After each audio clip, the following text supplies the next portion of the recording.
Hello aspirants, welcome to weekly current affairs series of Chahal academy, जिसमें आपकी preparation को dynamic बनाने में हमारी ये सीरीज हेल्प करने वाली है। जैसा कि आपको पता है कि आज की डेट में यूपीएससी सिविल सर्विसेज का एग्जाम केवल स्टैटिक पोर्शन कवर करने से क्लियर नहीं किया जा सकता। इसलिए चहल एकेडमी आपके लिए एक वीकली करंट अफेयर सीरीज लेकर आई है, जिसमें आज हम मार्च के 4th वीक के करंट अफेयर्स डिस्कस करने वाले हैं। ये आपके लिए बहुत ज्यादा जरूरी रहने वाला है, both from prelims perspective as well as from the mains point of view. Without any further delay, let's start with the video. सबसे पहले जो हमारे पास एक वीडियो आया है या जो न्यूज आई है, this is very very important from the prelims aspect. आपको सामने देखने को मिल रहा है कि एक ग्लेशियर है आइसलैंड के अंदर जिसका नाम है ओक्जोकुल ग्लेशियर। इसे ऑफिशियली डेड डिक्लेयर कर दिया गया है। मतलब दुनिया का पहला ऐसा ग्लेशियर जिसे ऑफिशियली डेड डिक्लेयर किया गया है ड्यू टू क्लाइमेट चेंज। तो ये आपके लिए वैसे ही इंपॉर्टेंट हो जाता है फ्रॉम द फैक्चुअल एस्पेक्ट के प्रीलिम्स में डायरेक्टली आपको नाम आता हुआ दिख सकता है, इसकी लोकेशन आती हुई दिख सकती है। 2014 में पहली बार इसे डेड डिक्लेयर किया गया था और 2025 के अंदर ऑफिशियली ये डिक्लेरेशन जस्टिफाई कर दी गई है, वेरीफाई कर दी गई है कि हाँ जी, ये ग्लेशियर अब एग्जिस्ट नहीं करता और ये दुनिया में पहला ऐसा ग्लेशियर है जो पूरी तरीके से आपको खत्म होता हुआ दिखता है। ये जो आपको दो इमेजेस देखने को मिल रही हैं, दिस इज समथिंग जिस तरीके से पहले देखने को मिल रहा था 2014 वाली इमेज, एंड दिस इज 2025 जिसमें इसका नामो निशान आपको देखने को नहीं मिल रहा है। मूविंग ऑन टू नेक्स्ट, यह समझने की जरूरत है, जब ग्लेशियर न्यूज में है तो हमारे यूपीएससी एस्पेक्ट से ग्लेशियर भी जरूरी है समझने के लिए। साथ के साथ ज्योग्राफिकल एस्पेक्ट से आपके लिए यह भी समझना होगा कि जब हम फ्लूवियो ग्लेशियल साइकिल की बात करते हैं या ग्लेशियल साइकिल की बात करते हैं तो उसे किस तरीके से अप्रोच किया जाए। बिकॉज ये न्यूज में है तो डायनेमिक एस्पेक्ट यूपीएससी में आने के चांसेस ज्यादा होते हैं। ग्लेशियर होता क्या है आपको पता है। Glacier is a huge mass of ice जो आपको स्नो कैप्ड माउंटेन्स में देखने को मिलेगा। जनरली हम इसे दो पार्ट में डिवाइड करते हैं, one are alpine glaciers, second are continental glaciers. Continental glaciers वो हैं जो आपको दोनों पोल्स पे देखने को मिल रहे हैं, north pole and south pole, और एल्पाइन ग्लेशियर्स वो हैं जो आपको स्नो लाइन के ऊपर, किसी माउंटेन में स्नो लाइन वो होती है जिसके ऊपर आपको आइस देखने को मिलती है। जो टेम्परेचर होता है वो सब जीरो होता है, फ्रीजिंग टेम्परेचर होता है, तो वहां वाटर जो है वो आपको अपने फ्रोजन स्टेट में एग्जिस्ट करता हुआ दिखता है। तो alpine glacier and continental glaciers क्या है? ये एक लॉन्ग लास्टिंग मास है स्नो एंड आइस का, जो ग्रेविटी के कंटेक्स्ट में, ग्रेविटी के इंपैक्ट में कंटिन्यूअसली आपको नीचे मूव करते हुए दिखते हैं और erosional as well as depositional cycles अपनी फुलफिल करते हुए दिखते हैं, कंप्लीट करते हुए दिखते हैं। ये फ्रोजन जायंट्स जो हैं ये काफी ज्यादा आपको उन रीजन्स में देखने को मिलेंगे जहां टेम्परेचर हमेशा आपको सब जीरो देखने को मिलेगा। That's quite obvious. इसलिए मैंने आपसे बोला या तो north pole south pole, either on the snow capped mountains. साथ के साथ अगर इंपॉर्टेंस देखी जाए, what is the importance of these glaciers, सबसे पहले यह समझो कि ग्लेशियर्स दुनिया के 75% of the fresh water resource को अपने अंदर स्टोर करके रखते हैं। आपको पता है मेजॉरिटी ऑफ द जो वाटर की अवेलेबिलिटी है अर्थ के ऊपर वो सैलाइन वाटर है। Around 98 to 99% of the total water which is available to us is in saline form, is खारा पानी है, सॉल्टेड वाटर है। फ्रेश वाटर अवेलेबिलिटी आपको 1 से 1.5% देखने को मिलती है। उस 1 से 1.5% का 75% आपको केवल कहां स्टोर देखने को मिल रहा है? ग्लेशियर्स में। तो one of the most important fresh water resource है ग्लेशियर, ह्यूमन सिविलाइजेशन के लिए as well as other living organisms के लिए भी, एंड उसके अलावा भी बहुत सारे फैक्टर्स इंक्लूड हो सकते हैं।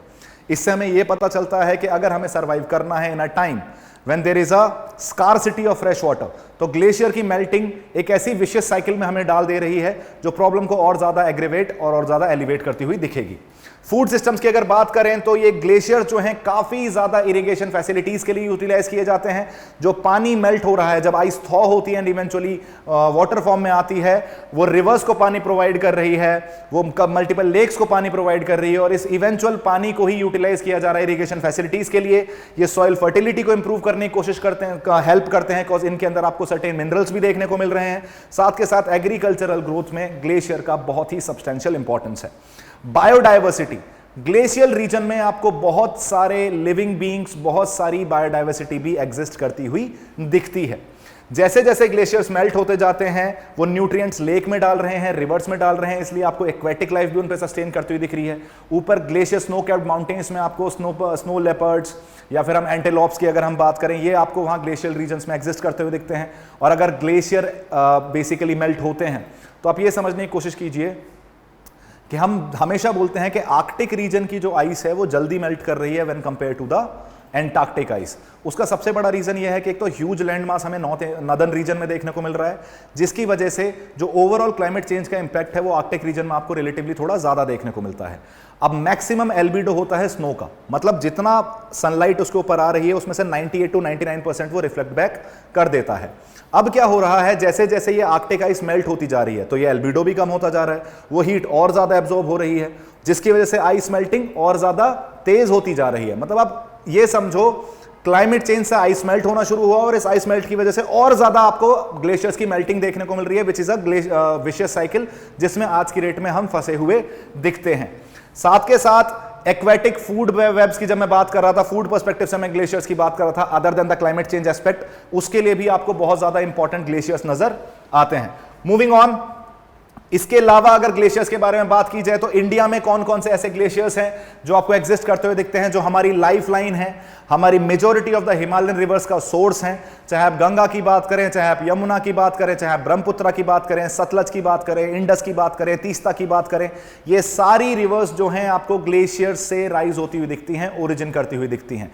और अगर किसी भी तरीके से ग्लेशियर्स को नुकसान होता है तो आप खुद ही सोच के देखिए कि इन रिवर्स में के पानी की क्वांटिटी में, इन रिवर्स के रेजिम में एक बहुत बड़ा नेगेटिव इंपैक्ट होता हुआ दिखेगा, जो डेफिनेटली ह्यूमन सिविलाइजेशन और बाकी ऑर्गेनिजम्स के लिए भी अच्छा नहीं है। कुछ इंपॉर्टेंट ग्लेशियर्स अगर देखे जाए तो आपको हिस्पर ग्लेशियर देखने को मिल रहा है, बल्टारो ग्लेशियर देखने को मिल रहा है, गॉडविन ऑस्टिन K2 जिसे हम बोलते हैं, सियाचिन, लोलोफॉन्ड, कांग यात्से मैसिव, जिंगजिंगबार, बारासिंगरी, गंगोत्री ग्लेशियर जहां से हम जनरली बोलते हैं कि आपको गंगा का ओरिजिन होता हुआ दिख रहा है, पिंडारी ग्लेशियर, ये जेमू ग्लेशियर आपको सिक्किम में देखने को मिल रहा है, यहां से आपको तीस्ता ओरिजिन होती हुई दिखती है। तो ये वो सारे ग्लेशियर हैं जो हमारे भारत की, हमारे एलुवियल प्लेन्स की, हमारी जनता की लाइफलाइन है। और अगर इन पे ध्यान नहीं दिया गया और जो ओक्जोकुल ग्लेशियर है जिसको हमने डेड डिक्लेयर कर दिया है, अगर भारत में हमें कोई ऐसी चीज देखने को मिलती है तो हमारे लिए बहुत ही ज्यादा नुकसानदायक और नेगेटिवली इंपैक्ट करने वाली हो सकती है। मूविंग ऑन, अब जब एनवायरमेंट की बात चल रही है, ग्लेशियर की बात चल रही है, तो एक 2025 में एक और रिपोर्ट आई है which has been published by UNESCO. The report is United Nations World Water Development Report, जिसके अंदर ये एल्पाइन ग्लेशियर का क्या इंपैक्ट होता है माउंटेनियस इकोसिस्टम के ऊपर, उसके ऊपर थोड़ी नजर डालने की कोशिश की गई है इस रिपोर्ट के अंदर। इससे पहले कि मैं इस रिपोर्ट पे जाऊं, मैं आपसे ये डिस्कस करना चाहूंगा कि आखिर ये यूनेस्को है क्या, ये जो बॉडी है यूएन की, ये किस तरीके से फंक्शन करती है और क्या काम करती है। United Nations Educational, Scientific and Cultural Organisation, ये एक मेन स्ट्रीम बॉडी है, एक बहुत इंपॉर्टेंट विंग है यूनाइटेड नेशंस का, जिसमें टोटल 193 मेंबर स्टेट्स हैं और 11 एसोसिएट मेंबर्स हैं। इसका हेडक्वार्टर्स आपको पेरिस फ्रांस में देखने को मिल जाता है और इसकी जो फाउंडेशन रखी गई थी दैट वाज इन 1945, जिस टाइम पे ब्रेटन वुड्स कॉन्फ्रेंस के टाइम पे आपको यूएन का भी ओरिजिन देखने को मिल जा रहा है। काम क्या है यूनेस्को, आखिर काम क्या कर रहा है, सुना आपने बहुत बार होगा इसके बारे में। काम है इसका वर्ल्ड पीस को सिक्योर करना, वर्ल्ड पीस को प्रमोट करना, सिक्योरिटी मेंटेन करना इंटरनेशनल कोऑपरेशन के through in fields like education, science and culture. ये चीजें आपको याद रखनी जरूरी हैं, बहुत ही बेसिक हैं, बहुत ही माइन्यूट हैं, लेकिन कभी कभी हम चीजों को आसान समझकर उन्हें इग्नोर कर जाते हैं, जिसकी वजह से शायद हम उसे रिटेन नहीं कर पाते। तो बेसिक फैक्ट्स पे भी आपको ध्यान देते हुए चलना है, जैसे इनका origin year, number of members and their basic function. और ये केवल यूनेस्को की बात नहीं है, बाकी यूएन बॉडीज के ऊपर भी अप्लाई होता है। अगर हम इस रिपोर्ट की बात करें, इस रिपोर्ट के अंदर माउंटेन्स और एल्पाइन ग्लेशियर्स की इंपॉर्टेंस के बारे में बात की गई है। जैसे मैंने आपसे बताया कि किस तरीके से वो इकोसिस्टम्स और इकोनॉमिक और सोसाइटीज को सस्टेन करने में हेल्प करते हैं। सबसे पहले इकोसिस्टम की अगर बात की जाए, माउंटेन इकोसिस्टम की, अकॉर्डिंग टू दिस रिपोर्ट, इस रिपोर्ट का कहना है कि ग्लोबल माउंटेन्स में लगभग 40% फॉरेस्ट कवर है। मतलब दुनिया के जो ग्लोबल माउंटेन, दुनिया में जितने भी माउंटेन्स देखने को मिल रहे हैं उसमें से 40% फॉरेस्ट कवर को वो सिग्निफाई करते हैं, जिसमें से मेजॉरिटी है ग्रासलैंड्स और एल्पाइन टुंड्रा। अगर मैं फॉरेस्ट की बात करूं तो आपको टुंड्रा वेजिटेशन और ग्रासलैंड वेजिटेशन आपको देखने को मिल जाती है इन माउंटेन इकोसिस्टम के अंदर। वाटर रेगुलेशन के लिए बहुत ही ज्यादा इंपॉर्टेंट रोल प्ले कर रहे हैं। जैसे मैंने आपको ऑलरेडी बताया कि एग्रीकल्चरल पर्सपेक्टिव से, इकोलॉजिकल पर्सपेक्टिव से, as well as economic aspect से इंपॉर्टेंट है। तो लगभग 2/3 जो पूरी दुनिया के अंदर एग्रीकल्चरल हो रहा है उसमें जो पानी प्रोवाइड हो रहा है, जो उनको पानी मिल रहा है, that is cause of these mountainous glaciers. Carbon storage, दुनिया में one of the most important carbon store की तरह काम करते हैं ये ग्लेशियर्स, जिसमें लगभग आपको 66 पेटाग्राम्स ऑफ ऑर्गेनिक कार्बन स्टोर्ड दिख जाता है। या फिर मैं ये बोल सकता हूं, जितना भी दुनिया में कार्बन स्टोर्ड है उसका 4.5%, 4.5% आपको इन्हीं माउंटेन्स में स्टोर्ड दिखता है। बायोडाइवर्सिटी को बहुत ज्यादा इंपॉर्टेंस प्रोवाइड की जाती है माउंटेन्स के अंदर। क्यों की जाती है?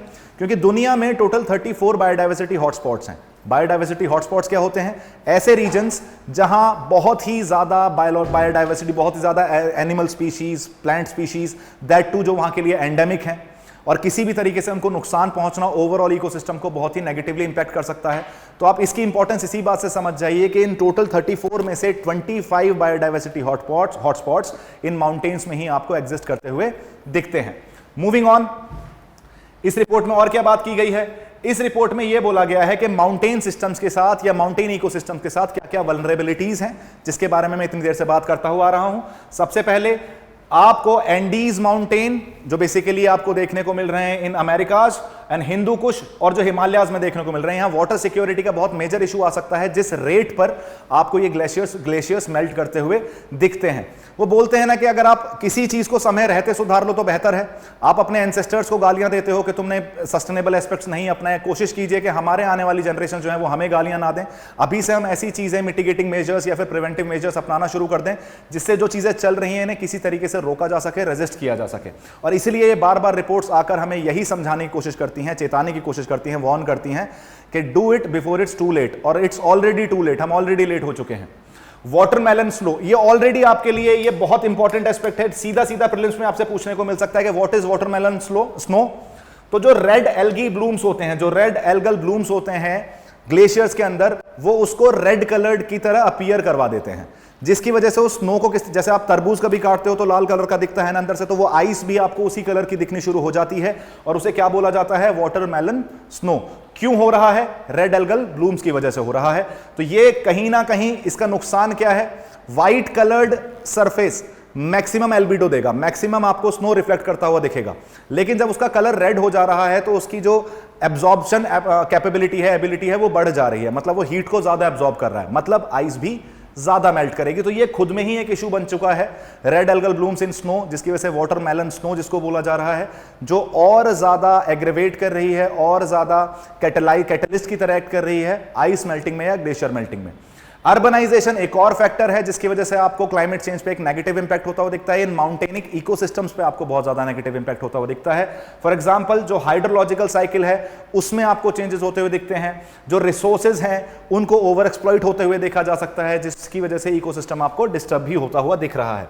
एटमॉस्फेरिक पॉल्यूशन में एक अनदर रीजन जो आपको पता भी है, बेसिक रीजन है, ब्लैक कार्बन का कंटेंट कंटिन्यूअसली बढ़ता जा रहा है और ब्लैक कार्बन जो है वो जब वो ट्रैवल करता है तो इन आइस कैप्ड माउंटेन्स तक भी पहुंचता है और अगेन वहां वापस से फिर वो एल्बिडो वाली बात आ जाती है जो उसे एक विशियस साइकिल के अंदर इंक्लूड करा दे रही है।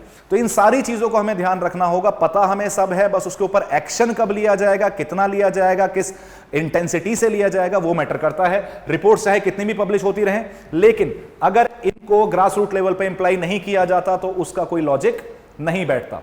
अब एक पॉलिटी का टॉपिक है हमारे पास, fast track special courts.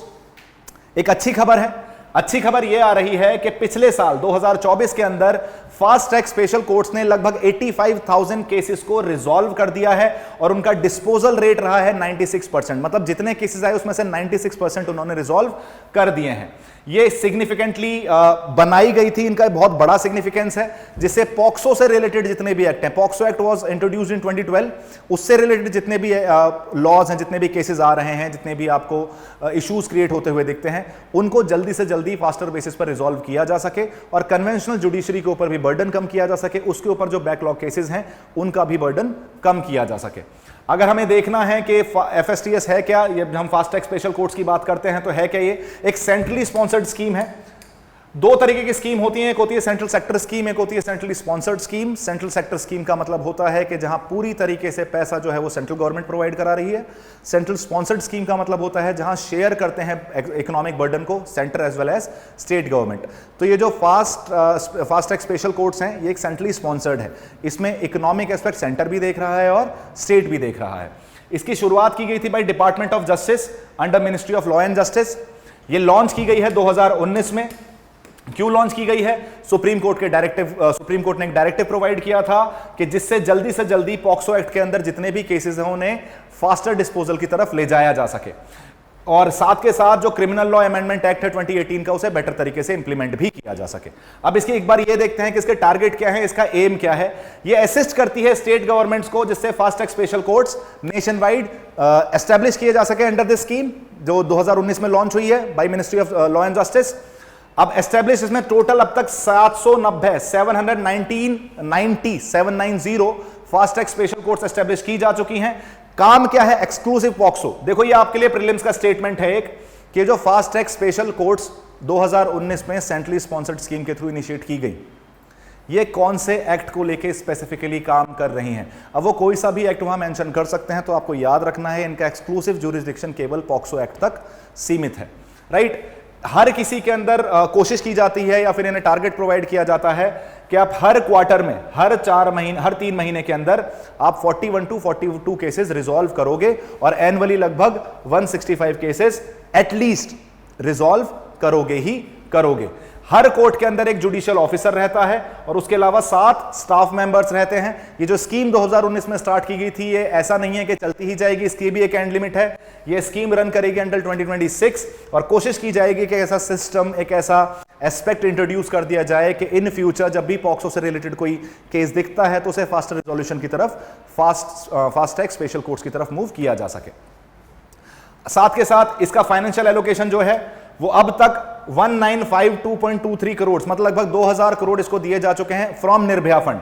Nirbhaya fund आपको पता है जो वो दिल्ली रेप कांड हुआ था 2012 के अंदर, उसके बाद आपको एक स्पेशल फंड बनता हुआ दिखा था। उसके बाद से आपने वुमेन सेफ्टी के ऊपर थोड़ा सा काम भी करना शुरू कर दिया। For example protection of women from sexual harassment at work place, ये एक्ट भी आपको 2013 में आता हुआ दिखा, जबकि विशाखा गाइडलाइंस सुप्रीम कोर्ट की वो 1999 से चीख कर कह रही थी कि वुमेन को वर्क प्लेस पर प्रोटेक्शन की जरूरत है। हमारे देश में तब तक कुछ नहीं होता जब तक कोई नुकसान नहीं हो जाता, इसलिए निर्भया फंड भी बनाया गया था कि किसी भी तरीके से वुमेन प्रोटेक्शन को किस तरीके से बेटर किया जा सकता है, क्राइम अगेंस्ट वुमेन को किस तरीके से प्रोटेक्ट किया जा सकता है, प्रिवेंट किया जा सकता है, मिटिगेट किया जा सकता है। अगर फंडिंग पैटर्न देखा जाए तो पूरे भारत के अंदर 60% सेंटर प्रोवाइड करा रहा है और 40% स्टेट प्रोवाइड कराएंगे, और वो यूटीज प्रोवाइड कराएंगे जिनके अंदर लेजिस्लेचर है। फॉर एग्जांपल फिलहाल के लिए जम्मू एंड कश्मीर, दूसरा Puducherry and the last one is Delhi. लेकिन जो नॉर्थ ईस्टर्न स्टेट्स हैं, जो हिमालयन स्टेट्स हैं, वहां 90% जो फाइनेंशियल बर्डन है वो सेंटर के ऊपर है और 10% ही बर्डन केवल उन स्टेट्स पर दिया गया है। और मेजोरिटी आपने जब, अगर आपने गडगिल फॉर्मूला पढ़ा है 1960s वाला, जिसमें हमने ये डिवीजन की बात की थी, तो यही बोला गया था कि जो नॉर्थ ईस्टर्न स्टेट्स हैं या जो इंटरनेशनल बॉर्डर्स वाले स्टेट हैं, उसमें फाइनेंशियल बर्डन सेंटर को अपने ऊपर ज्यादा रखना चाहिए। और वो इस स्कीम में भी देखने को मिल रहा है, 60% एट सेंटर जनरल पर्सपेक्टिव में, 40% टू द स्टेट्स, और अगर नॉर्थ ईस्टर्न स्टेट्स की बात की जाए तो 90% at the centre and 10% to the north eastern states. I guess I am pretty clear with it. Next हमारे पास एक न्यूज है, इसे अच्छी कह लो बुरी कह लो, क्लाइमेट पर्सपेक्टिव से देखोगे तो बहुत ज्यादा अच्छी नहीं है, लेकिन इकोनॉमिक एस्पेक्ट से देखोगे तो शायद ये एक बेटर न्यूज आती हुई दिखती है इंडिया से। इंडिया दुनिया की दूसरी ऐसी कंट्री बन चुका है आफ्टर चाइना जिन्होंने अपना annual coal production 1 billion ton से ज्यादा कर दिया है। अब तक दुनिया में केवल चाइना ही ऐसी कंट्री थी जो 1 बिलियन टन से ज्यादा प्रोड्यूस कर रही थी कोल को। Last year India became the second country in the world जिनका contribution annual production 1 billion ton से ज्यादा हो चुका है, राइट। अब ऐसा भी नहीं है कि इंडिया के पास सबसे ज्यादा रिजर्व्स हैं, उसके बारे में भी हम डिस्कस करेंगे, कौन सबसे ज्यादा प्रोड्यूस कर रहा है, किसके पास सबसे ज्यादा रिजर्व्स हैं। कोल के बारे में थोड़ा सा देखते हैं, कोल की सिग्निफिकेंस क्या है। क्लाइमेट एस्पेक्ट से नहीं देखेंगे, प्योरली फ्रॉम इकोनॉमिक एस्पेक्ट। अगर सिग्निफिकेंस देखी जाए इस माइलस्टोन की या इस कोल प्रोडक्शन की, तो आपको यह समझने की जरूरत है कि अभी भी अगर इंडिया के एनर्जी मिक्स को देखा जाता है तो ऑलमोस्ट 55% जो एनर्जी मिक्स है उसमें कंट्रीब्यूशन कोल का है, 55%, मतलब आधे से ज्यादा आज भी जो एनर्जी एस्पेक्ट है भारत के अंदर वो कोल द्वारा लीड किया जाता है। और प्योरली अगर इलेक्ट्रिसिटी प्रोडक्शन से देखोगे तो ये नंबर और बढ़कर आगे बढ़कर आपको 74% पहुंचता हुआ दिखता है, जो खुद में ही ये दर्शाता है कि कोल भारत के लिए कितना ज्यादा जरूरी है। ऑल्दो हम लाख कोशिश कर रहे हैं कि हम मूव कर सकें towards the renewable energy, towards the green energy technologies, लेकिन ये सडन स्विच नहीं हो सकता बिकॉज उसका एक नेगेटिव इकोनॉमिक इंपैक्ट देखने को मिल सकता है। It has to be gradual, और जब तक ये ग्रेजुअल चेंजेस नहीं हो रहे तब तक कोल आपको इंपॉर्टेंट बना हुआ दिखेगा, इसलिए इकोनॉमिक एस्पेक्ट से काफी ज्यादा जरूरी है। पावरिंग इकोनॉमी, अगर मैं बोल रहा हूं कि 74% इलेक्ट्रिसिटी जनरेशन, 55% एनर्जी मिक्स, तो आप खुद ही समझ जाइए कि इकोनॉमिक ग्रोथ के लिए कोल आज भी बहुत ज्यादा इंपॉर्टेंट है। ऑल्दो हमारे यहां ऑलरेडी बहुत सारे ऐसे इनिशिएटिव्स चल रहे हैं, जैसे पीएम ऊर्जा गंगा प्रोजेक्ट, जिसके अंदर हमने एनटीपीसी में उन्हें कोल बेस से कन्वर्ट करके गैस बेस कर दिया है, लेकिन अभी भी कोल एक डोमिनेंट फैक्टर है हमारी एनर्जी प्रोडक्शन के लिए। चाहे आपसे दुनिया में कोई कुछ भी कहता रहे कि जी हमने एनडीसी टारगेट अचीव कर दिए, लेकिन अभी भी कोल के ऊपर रिलायंस हमारा जरूरत से ज्यादा है, और शायद यही कारण है कि कंटिन्यूअसली हमारा कोल प्रोडक्शन भी आपको बढ़ता हुआ दिखता है। इसके आगे ऐसा क्या हुआ जो भारत अपने कोल प्रोडक्शन को इतना इस लेवल पर बढ़ा पाया, ऑल दो उसके पास सबसे ज्यादा रिजर्व्स नहीं भी हैं। तो यहां आपको दो एक्ट लिखे हुए दिख रहे हैं, one is coal mines special provisions act of 2015 and the second is mines and minerals act, जो स्पेसिफिकली कोल के लिए लाया गया था। इन दोनों एक्ट्स ने ऐसे एडमिनिस्ट्रेटिव चेंजेस किए हैं जिससे इनके अंदर इन्वेस्टमेंट, इसका एक्सप्लोरेशन, इनकी लीजिंग कोल माइंस की, वो बेटर की जा सकती है, और यह भी एक कारण है जिसकी वजह से आपको कोल प्रोडक्शन राइज होता हुआ दिखता है। उसके अलावा 100% एफडीआई अलाउ कर दिया गया है कोल एक्सप्लोरेशन में, कोल माइनिंग के अंदर, थ्रू ऑटोमेटिक रूट। देखो दो तरीके के रूट होते हैं, एक होता है गवर्नमेंट रूट, एक होता है ऑटोमेटिक रूट। गवर्नमेंट रूट का मतलब है कि एक हम सर्टेन लेवल तक, मैं बोलता हूं जी 49% तक आप फॉरेन इन्वेस्टमेंट ले सकते हो, लेकिन अगर इससे ज्यादा लेना है तो आपको गवर्नमेंट की परमिशन चाहिए होगी। जब मैं बोल रहा हूं ऑटोमेटिक रूट, तो आपने 100% एफडीआई ऑटोमेटिक रूट के थ्रू कर दिया, तो कोई भी फॉरेन इन्वेस्टमेंट यहां भारत के अंदर कोल एक्सप्लोरेशन के लिए आ सकता है, और गवर्नमेंट की परमिशन की उसके लिए जरूरत नहीं पड़ेगी। इसमें एक कैच है कि जो हमारी नेबरिंग कंट्रीज हैं उनके लिए ऑटोमेटिक रूट अलाउड नहीं होता, उन्हें हमेशा गवर्नमेंट रूट के थ्रू ही भारत में इन्वेस्ट करना पड़ता है, चाहे कोई सी भी फील्ड हो, चाहे वो इंश्योरेंस हो, चाहे वो डिफेंस हो, चाहे वो कोल ही क्यों ना हो, माइनिंग ही क्यों ना हो। बट जनरल एस्पेक्ट में गवर्नमेंट रूट के थ्रू गवर्नमेंट परमिशन चाहिए, ऑटोमेटिक रूट के थ्रू आप बिना गवर्नमेंट अप्रूवल के भी डायरेक्ट इन्वेस्ट कर सकते हो। तो 100% एफडीआई कोल माइनिंग में आपने अलाउ करी, जिसकी वजह से फॉरेन इन्वेस्टमेंट भी आपको बढ़ते हुए दिखते हैं, एक्सपर्टीज आता हुआ दिखता है, बेटर टेक्नोलॉजीज आती हुई दिखती हैं, क्योंकि हम हमेशा बोलते हैं कि FDI, foreign direct investment, is better than FIIs cause it also results in technology transfers. Other than that कुछ इनिशिएटिव स्टार्ट किए गए हैं जिसकी वजह से कोल प्रोडक्शन बढ़ाया जा सके। सबसे पहला है integrated coal logistics policy plan of 2024, coal को बेटर तरीके से रेगुलेट करने के लिए। पीएम गति शक्ति स्कीम जो हमारी ट्रांसपोर्टेशन कॉस्ट को भी कम कर रही है और भारत को एक ग्लोबल कॉम्पिटिटिवनेस प्रोवाइड कर रही है, उसमें एक स्पेसिफिक एक्शन है जो प्योरली कोल सेक्टर के लिए है, जिसे हम बोलते हैं national master plan for the coal sector. Other than that mission coking coal, national coal index, ये सारी अलग अलग एस्पेक्ट्स, अलग अलग इनिशिएटिव शुरू किए गए हैं जिससे कोल वाले एस्पेक्ट को प्रमोट किया जा सके, इंडिया को एनर्जी सिक्योरिटी की तरफ ले जाया जा सके। ऑल दो हम कोशिश कर रहे हैं, अगेन मैं फिर से बोलूंगा, ग्रीन टेक्नोलॉजी की तरफ मूव करने के लिए, लेकिन that's a gradual process that will take some time, तब तक हमें कोल के ऊपर रिलाई करना पड़ेगा। अब आपको यहां एक कोकिंग कोल देखने को मिल रहा है, आपको समझने की जरूरत है जब हम इतना ज्यादा प्रोड्यूस कर रहे हैं फिर भी हम कोल को इंपोर्ट क्यों करते हैं। उसका रीजन है कि हमारे यहां जो कोकिंग कोल का प्रोडक्शन है वो बहुत ज्यादा नहीं है। कोकिंग कोल मतलब, coking coal means high calorific value, high heat value.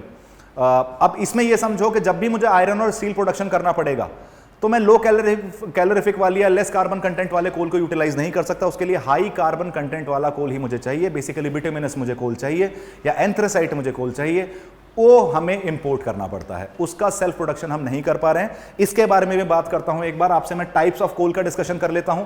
दो टाइप में डिवाइड किया है मैंने, लो रैंक कोल और एक हाई रैंक कोल। लो रैंक कोल में आपको लिग्नाइट और सब बिटुमिनस देखने को मिल जाते हैं, और हाई रैंक में आपको बिटुमिनस और एंथ्रासाइट देखने को मिल जाते हैं। अगर मैं लिग्नाइट से मूव करता हूं टुवर्ड्स एंथ्रासाइट तो आपको कार्बन कंटेंट बढ़ता हुआ दिखेगा। लिग्नाइट में सबसे कम है, सब बिटुमिनस में उससे ज्यादा बिटुमिनस में देखने को मिल रहा है, और एंथ्रासाइट में सबसे ज्यादा। प्रॉब्लम यह है कि हमारे यहां एंथ्रासाइट बहुत ही लिमिटेड अमाउंट में मिलता है, that is in Jammu and Kashmir valley. उसके अलावा मेजोरिटी जो हमारा प्रोडक्शन हो रहा है भारत के अंदर, either that is of lignite और ऑफ सब बिटुमिनस, और कहीं कहीं आपको बिटुमिनस प्रोडक्शन भी होता हुआ दिख जाता है। अगर इनकी यूटिलाइजेशन देखी जाए तो लिग्नाइट कोल को हम पावर जनरेशन के लिए यूज करते हैं, सब बिटुमिनस को हम cement manufacturer, other industrial uses और पावर जनरेशन। अगर बिटुमिनस का देखा जाए तो इसमें दो एस्पेक्ट हैं, एक थर्मल और एक मेटलर्जिकल। थर्मल पावर जनरेशन के लिए हो रहा है, सीमेंट मैन्युफैक्चरिंग के लिए हो रहा है और इंडस्ट्रियल यूजेस के लिए हो रहा है। और अगर मेटलर्जिकल की बात की जाए तो वह manufacture of iron and steel के लिए हो रहा है, आसान भाषा में that's the coking coal. Metallurgical जो बिटुमिनस कोल है that's the coking coal. Anthracite यहां आपको देखने को मिलेगा, डोमेस्टिक और इंडस्ट्रियल यूज दोनों है इसके अंदर। कार्बन कंटेंट आपको सबसे ज्यादा एंथ्रासाइट में ही देखने को मिलता है, दैट इज मोर देन 90%, इसलिए इसे बेस्ट क्वालिटी कोल भी कहा जा सकता है। लेकिन जो कोकिंग कोल कैटेगरी आती है that is in the bituminous category. One is thermal coal, second is metallurgical coal. Thermal coal same usage as sub bituminous, metallurgical coal as coking coal for the manufacture of iron and steel. एक बार यहां आप अगर नजर डालेंगे तो यहां आपको और कैटेगराइजेशन देखने को मिल रही है। अगर मैं पीट से एंथ्रासाइट की तरफ मूव करता हूं तो मेरे को हीट और कार्बन कंटेंट बढ़ता हुआ दिखेगा, एंड वाइस वर्सा में आपको मॉइस्चर कंटेंट कम होता हुआ दिखेगा। तो पीट के अंदर कार्बन कंटेंट सबसे कम है, मॉइस्चर कंटेंट सबसे ज्यादा है। मूविंग ऑन, लिग्नाइट जिसे हम ब्राउन कोल बोलते हैं, उसके अंदर वो पीट से बेटर परफॉर्म करेगा लेकिन नॉट एट पार, जिसे उसे कोकिंग कोल की तरह यूज किया जा सके। नेक्स्ट इज बिटुमिनस जिसे सॉफ्ट कोल कहा जा रहा है, and the last one is anthracite, the best highest carbon content coal जिसे हम हार्ड कोल बोलते हैं। तो वैसे पीट को हम कोल की तरह भी ट्रीट नहीं करते। अगर आपसे प्रीलिम्स एस्पेक्ट से देखा जाए तो आपको याद रखना है कि ब्राउन कोल बोला जा रहा है लिग्नाइट को, सॉफ्ट कोल बोला जा रहा है बिटुमिनस को, और हार्ड कोल बोला जा रहा है एंथ्रासाइट को। ये सारी इंफॉर्मेशन आपके सामने है, you can read it down, take a screenshot of it, pause the video, एक बार इंफॉर्मेशन इनके बारे में आप यहां से भी रीड आउट कर सकते हो other than what I have explained. Moving on to the next topic. अभी नहीं, कोल रिजर्व्स के बारे में बात कर लेते हैं हम। भारत के कोल के बारे में सब कुछ ही बताना है हम इस वीडियो के अंदर। अगर देखा जाए कोल रिजर्व्स, आप जितने भी आपको ये शेडेड पोर्शंस देखने को मिल रहे हैं, चाहे वो जम्मू एंड कश्मीर है, पार्ट्स ऑफ राजस्थान है, northern Rajasthan, Kutch region of Gujarat, जो हमारा छोटा नागपुर प्लेट्यू रीजन है जिसमें आपको उड़ीसा, झारखंड, वेस्ट बंगाल, छत्तीसगढ़ आता हुआ दिखता है, Telangana plateau and the part of Tamil Nadu, यहां आपको, और इवेंचुअली द आसाम वाला पार्ट जो मेघालय प्लेट्यू जिसे हम बोलते हैं, वहां भी आपको कोल के रिजर्व्स देखने को मिल जा रहे हैं। और एक बार अगर ग्लोबल पर्सपेक्टिव में देखा जाए और स्टेट वाइज पर्सपेक्टिव से देखा जाए कोल का, तो भारत के अंदर सबसे ज्यादा जो टोटल रिजर्व कोल के देखने को मिल रहे हैं, that's in Jharkhand. 26% Indian coal reserves are in Jharkhand, 24% are in Odisha, 17% are in Chhattisgarh, 11% in West Bengal and 8% in Madhya Pradesh. अगर पूरी दुनिया में बिगेस्ट कोल रिजर्व्स देखे जाए तो सबसे ज्यादा कोल रिजर्व्स आपको यूएन के पास देखने को मिल रहे हैं, that is around 249 billion ton, then it's Russia around 162 billion ton, third is Australia around 149 billion ton, then it's China 142 and the fifth one is India 106 billion ton. लेकिन आपको यह भी देखना पड़ेगा कि चाइना और India are the only countries जो annual production 1 billion ton से ज्यादा कर चुकी है। परसेंटेज वाइज में देखा जाएगा लगभग 1/4 of the total coal reserves are in USA, but उनका annual production is still below 1 billion ton. Annual production के हिसाब से देखा जाए तो आप देखो 3.7 बिलियन टन ये एनुअल प्रोडक्शन है चाइना का। इंडिया का ये अपडेटेड नहीं है, India have already cross 1 billion ton, लेकिन अब तक हम लगभग 783 मिलियन टन कर रहे थे। खैर ये डेटा आप एग्जैक्ट तो याद नहीं रख पाओगे, एक रफ आइडिया रख लेना कि जी हाईएस्ट रिजर्व कहां है, यूएस के अंदर है, भारत के अंदर सबसे ज्यादा रिजर्व्स कहां है कोल के, वो झारखंड के अंदर है। प्रीलिम्स के अंदर आपसे क्रोनोलॉजिकल एस्पेक्ट में भी पूछा जा सकता है, increasing order decreasing order, same can be done for global aspect as well. तो एक बार इसको देख लीजिए, स्क्रीनशॉट ले लीजिए या कहीं नोट डाउन कर लीजिए। मूविंग ऑन, रिसेंटली जियोपॉलिटिक्स पे वापस हम आते हैं और रायसीना डायलॉग की बात करते हैं। रायसीना डायलॉग क्या है? रायसीना डायलॉग से पहले एक सिंगापुर के अंदर एक मीटिंग हुआ करती थी, जियोपॉलिटिकल मीटिंग जिसे हम बोलते थे शांग्री-ला डायलॉग।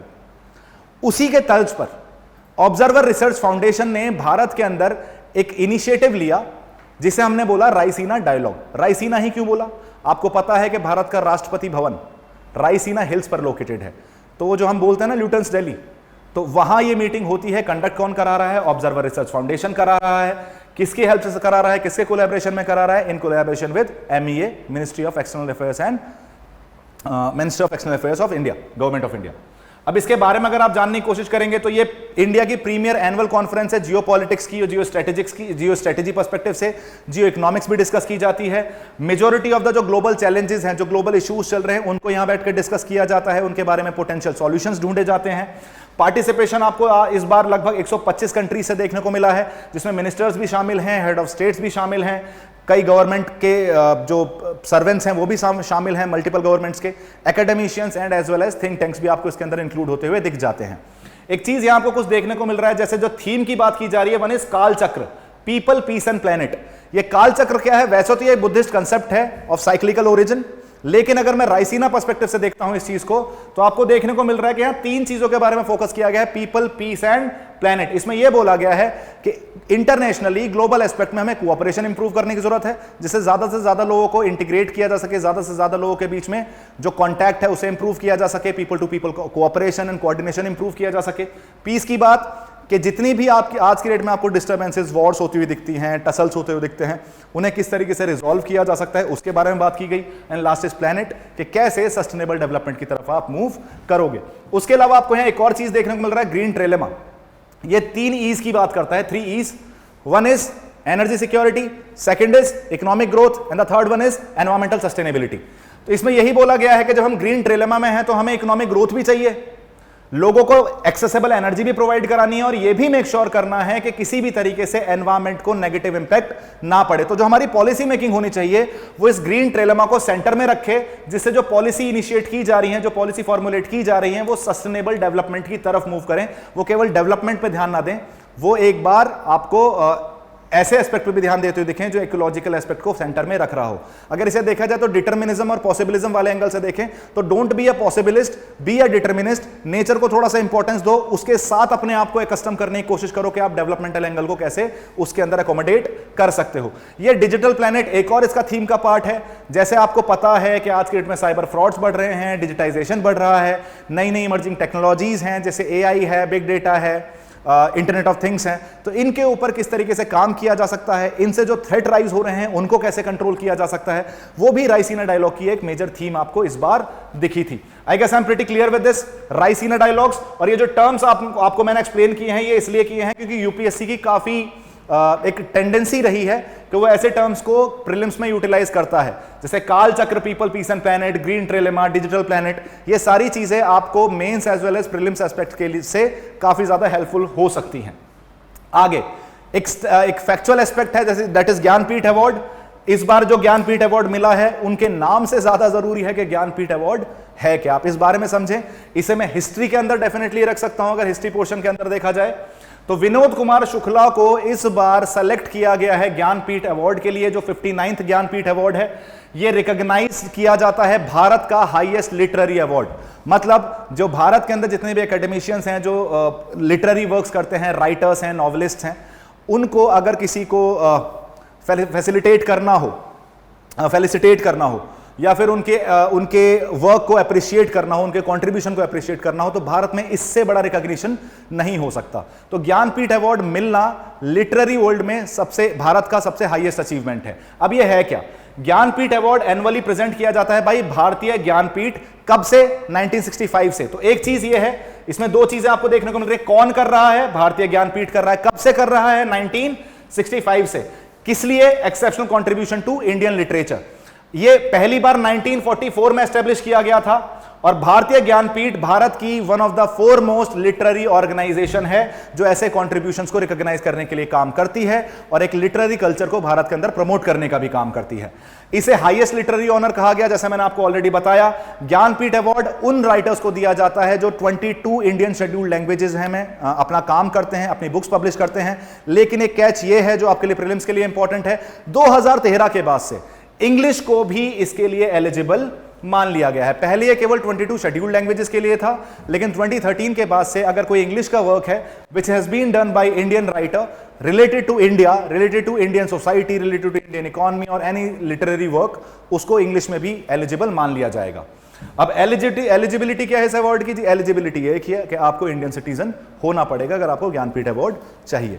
तो ये आपके लिए इंपॉर्टेंट हो जाता है from the prelims aspect. Mains में आने के चांसेस कम है, लेकिन प्रीलिम्स में डायरेक्टली आपको यहां क्वेश्चन आता हुआ दिख सकता है फ्रॉम द ज्ञानपीठ अवार्ड।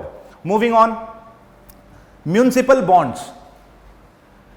देखो, म्युनिसिपल बॉन्ड्स ने भारत के अंदर एक स्ट्रॉन्ग ग्रोथ दिखाई है, इसलिए ये न्यूज में है। अब इसलिए आपके लिए जानना जरूरी हो जाता है कि म्युनिसिपल बॉन्ड्स हैं क्या, कहां ये पहली बार आए, सेकंड नंबर पे कहां आए, किस तरीके से अर्बन लोकल बॉडीज को ये हेल्प करते हैं। एक रिपोर्ट के अकॉर्डिंग 2018 से लेकर अब तक लगभग 2600 करोड़ रेज किए जा चुके हैं थ्रू दीज म्युनिसिपल बॉन्ड्स, जो कई ज्यादा है व्हेन कंपेयर टू 1998 टू 2005, जबकि वहां तो उस टाइम केवल 1000 करोड़ रेज किए गए थे।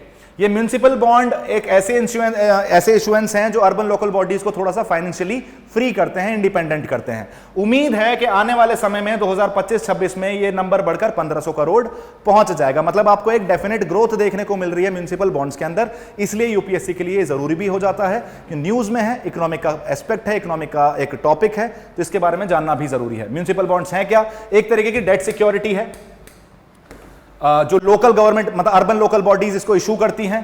किसकी अप्रूवल से? स्टेट गवर्नमेंट की अप्रूवल से। जैसे हमें पता है जो 73rd और 74th अमेंडमेंट थे उसमें जो टैक्सेशन और जो मॉनेटरी वाला एंगल है उसमें स्टेट गवर्नमेंट का डिस्क्रिप्शन चलता है।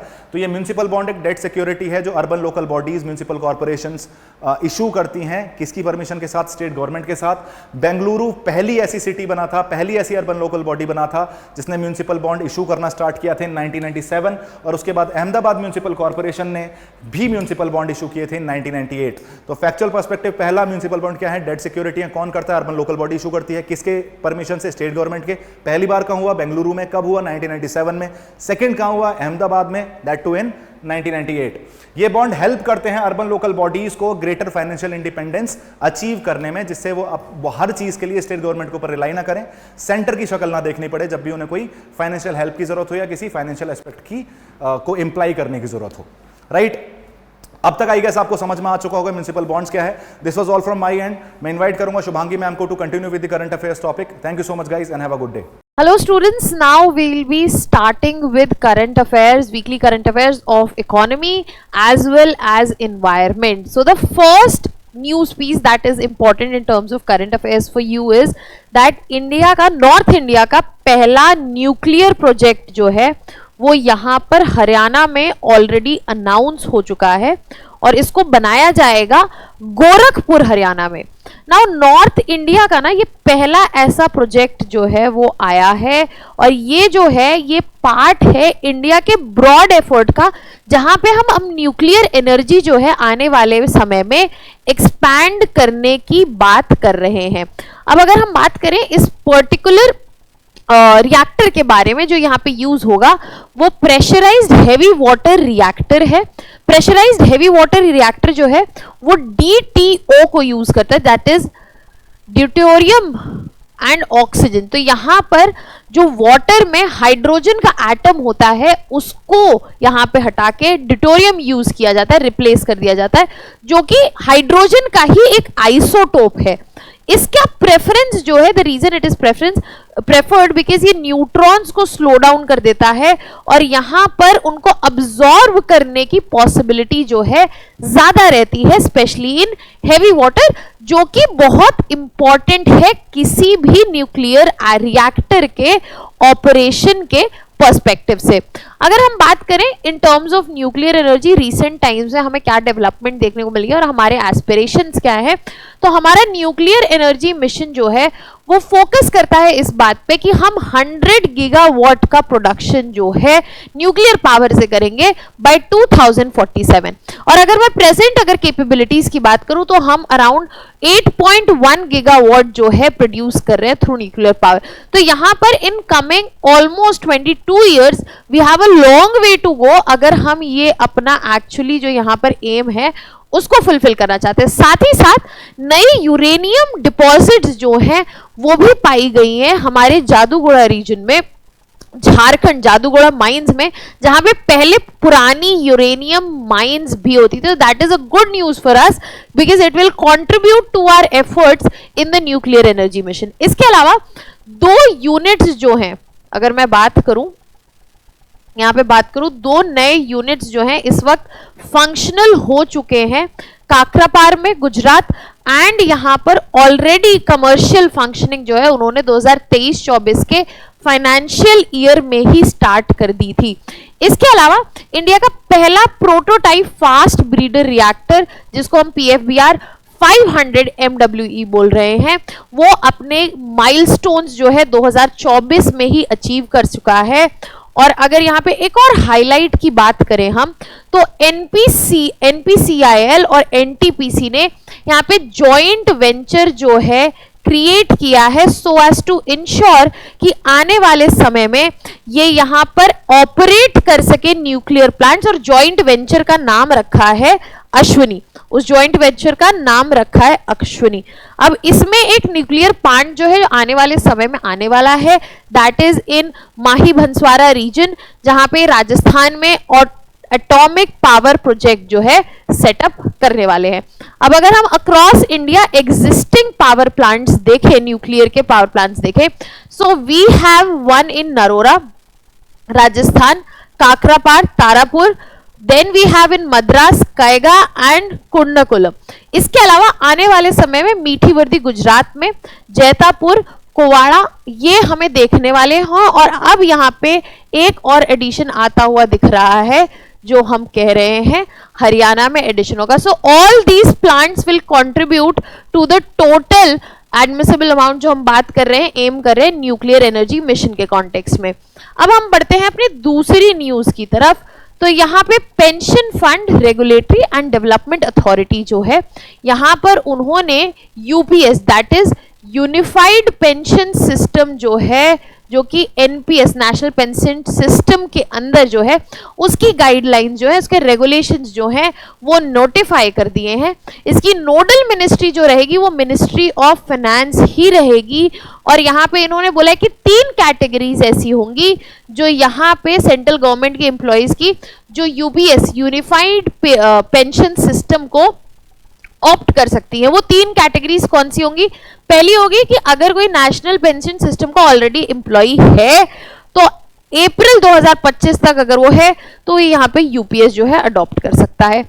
कोई नया रिक्रूट आया है सेंट्रल गवर्नमेंट एम्प्लॉयज में तो वो यूपीएस जो है ऑप्ट कर सकता है। और मान लीजिए कोई रिटायर्ड एनपीएस एम्प्लॉय है जिसके पास न्यू पेंशन सिस्टम के तहत यहाँ पर लीगली वेडेड स्पाउस है तो वो भी ऑप्ट कर सकता है अगर उसने रिटायरमेंट जो है मार्च 31, 2025 से पहले ले ली है। अब इंपॉर्टेंट बात है यहाँ पे ये समझना कि यहाँ पर बेसिकली फर्क क्या है इन पेंशन स्कीम्स में। अगर मैं बात करूं ओल्ड पेंशन स्कीम की, नेशनल पेंशन स्कीम की, एनपीएस के, जिसके अंतर्गत यूपीएस आया है, इनके अगर हम डिफरेंशिएशन देखें तो हमें यहाँ पर काफी क्लैरिटी मिलेगी। सबसे पहले गारंटीड पेंशन के टर्म्स में देखते हैं। तो यहाँ पे ओल्ड पेंशन स्कीम में हमारे पास गारंटीड पेंशन का प्रोविजन था। हाउएवर नेशनल पेंशन स्कीम में ये गारंटीड पेंशन का प्रोविजन नहीं था, इसीलिए यूनिफाइड पेंशन सिस्टम में यहां पर गारंटीड पेंशन का प्रोविजन ऐड किया है। पेंशन अमाउंट जो है आप देख सकते हैं नेशनल पेमेंट सिस्टम में मार्केट लिंक्ड है, बट यूनिफाइड पेमेंट सिस्टम में बोला गया कि 50% ऑफ एवरेज बेसिक पे जो पिछले 12 महीने में रही है उसका 50% जो है वो यूनिफाइड पेमेंट सिस्टम में दिया जाएगा। इसके अलावा गवर्नमेंट कंट्रीब्यूशन की अगर बात करें तो गवर्नमेंट कंट्रीब्यूशन भी हमें बढ़ता दे रहा है। जो भी बेसिक पे है उसका 18.5% और इसके अलावा डियरनेस अलाउंस जो है ऐड किया जाएगा यूपीएस में। इसके अलावा एम्प्लॉय का कंट्रीब्यूशन जो है यहाँ पे जो काम कर रहा है 10% उसके बेसिक पे का और डियरनेस अलाउंस जो है वो जाएगा। इसके अलावा इन्फ्लेशन से प्रोटेक्शन भी है, तो यहाँ पे जो हमारा value of money over the years because of inflation कम होता है उसे भी प्रोटेक्ट किया जा रहा है। और लमसम पेमेंट जो है वो 1/10 ऑफ मंथली पेमेंट की जाएगी फॉर एवरी 6 मंथ्स जब सर्विस कंप्लीट होगी। तो यहाँ पे अगर 6 महीने में आपकी 6 महीने आपने सर्विस कंटिन्यू की तो 1/10 जो अमाउंट है वो एक बार में यहाँ पे यूपीएस सिस्टम के आपकी तरफ से यहाँ पे डाला जाएगा। और साथ ही साथ मिनिमम पेंशन का प्रोविजन जो नेशनल पेंशन सिस्टम में नहीं था वो भी लाया गया है विच इज 10,000 रुपीज। तो यहाँ पे इसके रेगुलेशंस जो है नोटिफाई कर दिए गए हैं। आने वाले समय में इसका जैसे कि अप्रैल 1 से ऑप्ट करना जो शुरू हो जाएगा और हम इसके आफ्टर इफेक्ट्स भी देख पाएंगे। Next we are moving towards science and tech. There has been a term is news that is GPS spoofing. अब अगर मैं इस टर्म के बारे में बात करूं तो इसका सिंपल सा मतलब है ये एक मैल प्रैक्टिस है जहां पर मैलिशियस टेक्निक को यूज करके जीपीएस सिग्नल को चेंज कर दिया जाता है जिससे फॉल्स हमें लोकेशन मिलेगी या फिर टाइम इंफॉर्मेशन मिलेगी बेस्ड ऑन जीपीएस रिसीवर्स।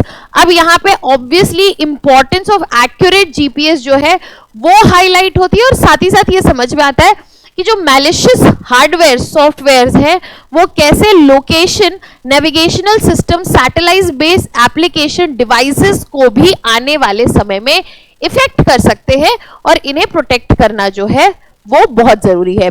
इसके अलावा हम आगे बढ़ते हैं यहाँ से अपने नेक्स्ट पर्टिकुलर न्यूज पे। यहाँ पे पहली meeting first meeting of central sanctioning and monitoring committee, जिसको हम CSMC नाम से जानते हैं, उनकी मीटिंग हुई है और प्रधानमंत्री आवास योजना अर्बन 2.0 के रिगार्ड्स में ये मीटिंग जो है कंडक्ट की गई है।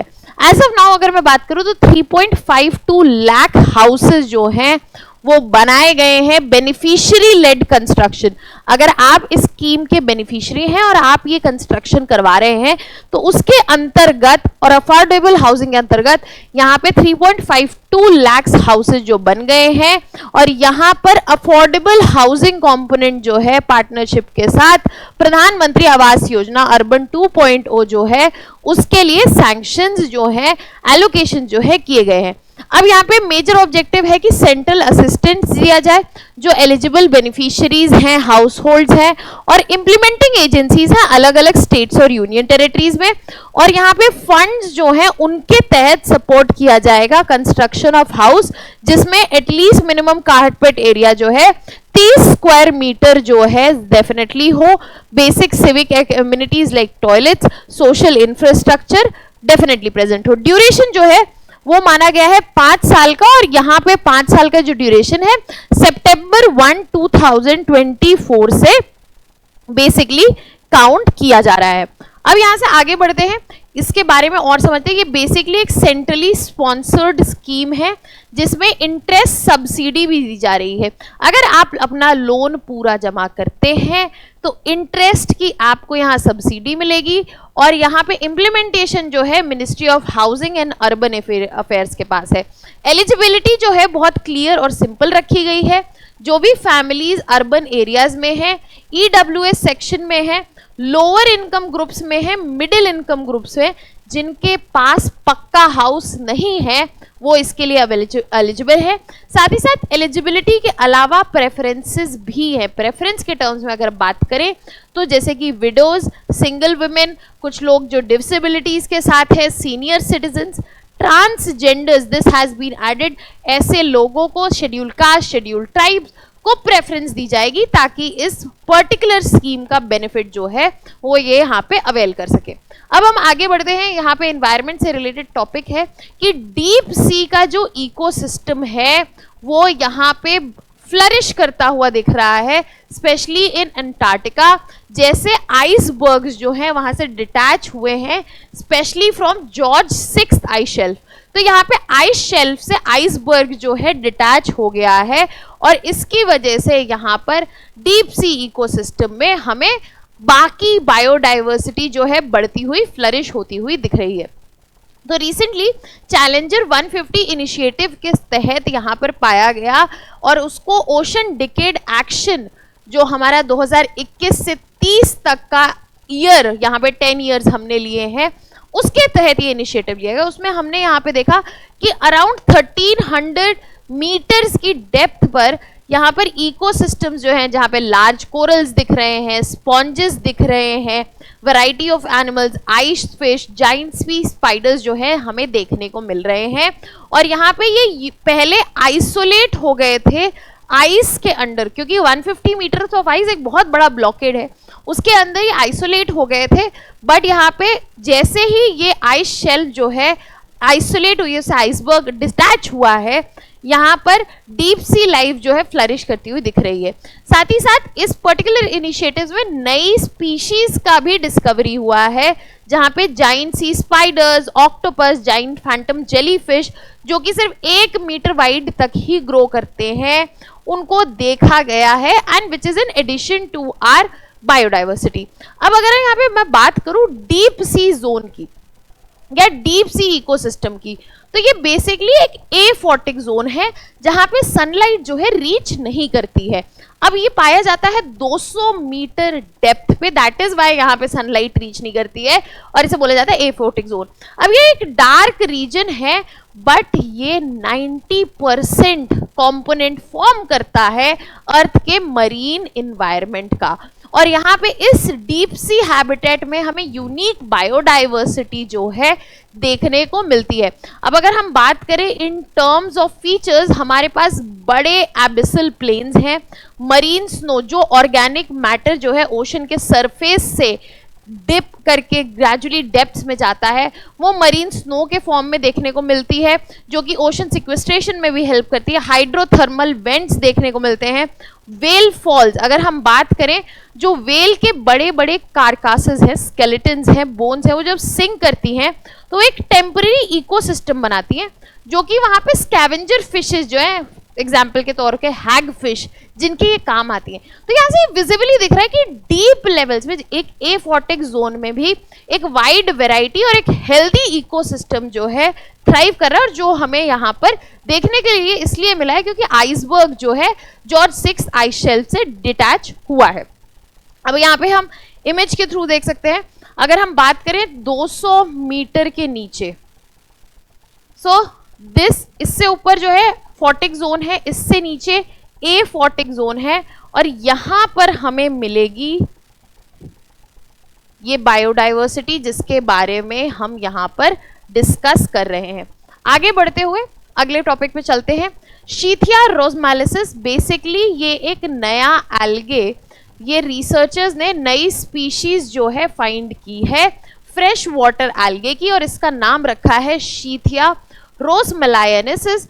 अब ये नाम क्यों रखा गया है? क्योंकि ये वेस्टर्न घाट्स ऑफ केरला के रोजमेला रीजन में मिला है, और इसलिए इसका नाम जो है शीथिया रोमेलाइसिस रखा गया है, जो कि ये स्पीशी एक्सट्रीमली रेयर है इंडिया में, और यहाँ पर इससे जैसी मिलती हुई इकलौती स्पीशी जो है इससे पहले सिर्फ हिमालयाज में देखी गई। अगर हम एल्गे की बात करें तो माइक्रो ऑर्गेनिजम्स का एक ग्रुप है, फोटोसिंथेटिक माइक्रो ऑर्गेनिज्म है, जो कि एक्वेटिक और मॉइस्ट एनवायरनमेंट में हमें अक्सर देखने को मिलता है। आगे बढ़ते हैं नेक्स्ट न्यूज की तरफ। अगर हम बात करें तो गवर्नमेंट ने फिर से यहाँ नोटिफाई किया है एमएसएमई की टर्नओवर लिमिट में चेंजेस, और यहाँ पर साथ ही साथ सिर्फ इन्वेस्टमेंट नहीं, टर्नओवर लिमिट के बेस पे भी एंटरप्राइज कैटेगरीज जो हैं उनको रिवाइज कर दिया गया। अगर हम बात करें माइक्रो एंटरप्राइजेस की, तो उनकी जो यहाँ पर करंट इन्वेस्टमेंट लिमिट है 1 करोड़, उसको 2.5 करोड़ कर दिया गया है। स्मॉल एंटरप्राइजेस की बात करूँ तो 10 करोड़ से 25 करोड़ कर दिया गया है। मीडियम एंटरप्राइजेस 50 से 125 करोड़, और अगर मैं यहाँ पे बात करूँ टर्नओवर लिमिट में चेंजेस, तो माइक्रो एंटरप्राइजेस के लिए 5 करोड़ से 10 करोड़ किया गया है, स्मॉल एंटरप्राइज के लिए 50 करोड़ से 100 करोड़ किया गया है, और मीडियम एंटरप्राइज के लिए 250 से 500 करोड़ तक का टर्नओवर लिमिट जो है रिवाइज कर दिया गया है। अब इस बेसिस पे ही यहाँ पर एमएसएमई का क्लासिफिकेशन होगा, और ये यूनियन बजट 2025 के द्वारा यहाँ पर लागू किया जा रहा है। This is an important component आपके एग्जाम के पर्सपेक्टिव से। अब अगर हम एमएसएमईज की बात करें तो एक बहुत ही इम्पॉर्टेंट वाइटल रोल प्ले करते हैं, चाहे वो एम्प्लॉयमेंट जनरेशन के कॉन्टेक्स्ट में हो, जहाँ पे हम बात कर सकते हैं इस वक्त एमएसएमईज में 25 करोड़ से ज़्यादा लोग एम्प्लॉय होते हैं। इसके अलावा economic output, MSME related products जो हैं इस वक्त ऑलमोस्ट 45% जो है इंडिया का टोटल एक्सपोर्ट जो है हमने लास्ट फाइनेंशियल ईयर में एमएसएमई से देखा है। जीडीपी में एक बहुत बड़ा कंट्रीब्यूशन 30% तक बढ़ चुका है, और इसके अलावा इंडस्ट्रियलाइजेशन की बात करें, रीजनल बैलेंसेस को एड्रेस करने की बात करें, तो एमएसएमईज का इन सभी में हमें डायरेक्ट कंट्रीब्यूशन जो है देखने को मिला है। Now that was all from my side. Thank you.